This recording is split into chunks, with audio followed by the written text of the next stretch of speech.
Welcome to Solvetic, your channel to always learn technology easily. Below in the description, you will find useful links we used in this video.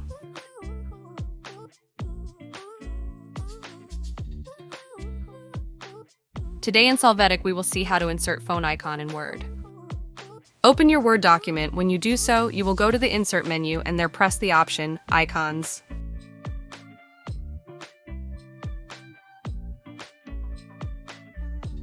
Now in the search field, enter the word phone to list the results.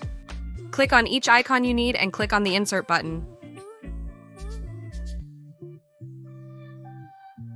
When this window closes, you will be able to see your phone icon in the Word document. Hey, remember to subscribe Solvetic channel.